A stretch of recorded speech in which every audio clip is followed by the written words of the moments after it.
You may be wondering, what exactly is the Civilian Conservation Corps, CCC? Well, that's what I'm here to tell you about. So let's start by discussing the creation of the CCC. In 1932, when the American public voted President Herbert Hoover out of office, they were searching for an end to the economic chaos and unemployment that had been gripped the nation for 2 years. They turned to a man promising a better life than the one they had known since the beginning of the Great Depression, Franklin D. Roosevelt. When Franklin D. Roosevelt took office, he immediately commenced a massive revitalization of the nation's economy. In response to the depression that hung over the nation in the early 1930s, President Roosevelt created many programs designed to put Americans back to work.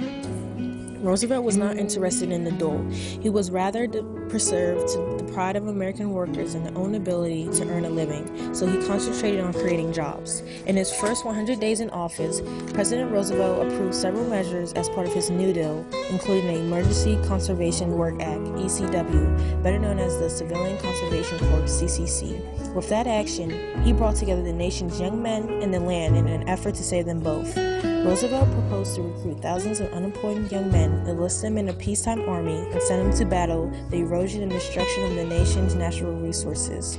More than any other New Deal agency, the CCC is considered to be an extension of Roosevelt's personal philosophy. Now let's talk about reforestation.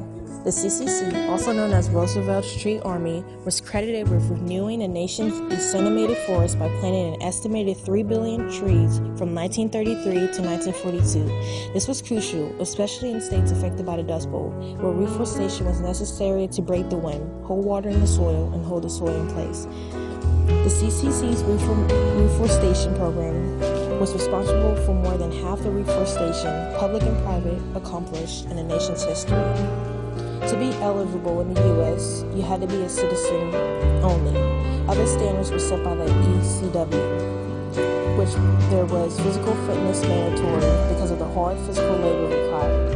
Men had to be unemployed, unmarried, and between the ages of 18 and 26. Although the rules were eventually relaxed for war veterans, enlistment was for a duration of 6 months, although many re-enlisted after their allotted time was up. There were also other things entwined with the CCC, such as segregation and education. In 1942, there was hardly a state that could not voice the permanent projects left as markers by the CCC. The CCC worked on improving millions of acres of federal and state lands, as well as parks. New roads were built, telephone lines strung, and trees planted. Some of this included more than 3,470 fire towers erected, 97,000 miles of fire roads built, 4,235,000 man-days devoted to fighting fires, and so forth. Lastly, let's talk about the ending of the CCC and the beginning of the war. There were numerous reasons why Congress refused to establish the Civilian Conservation Corps as a permanent agency.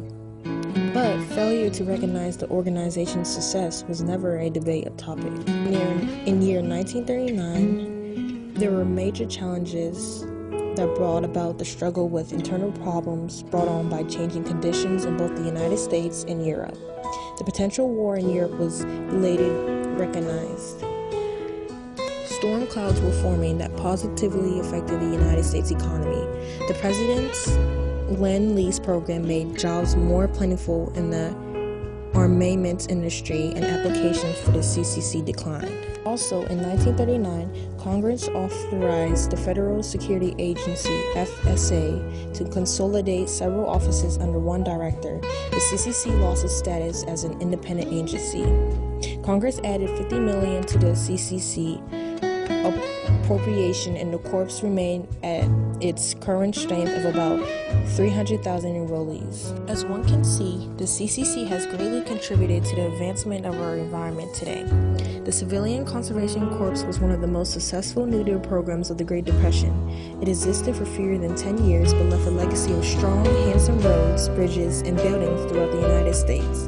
Between 1933 and 1941, more than 3 million men served in the CCC.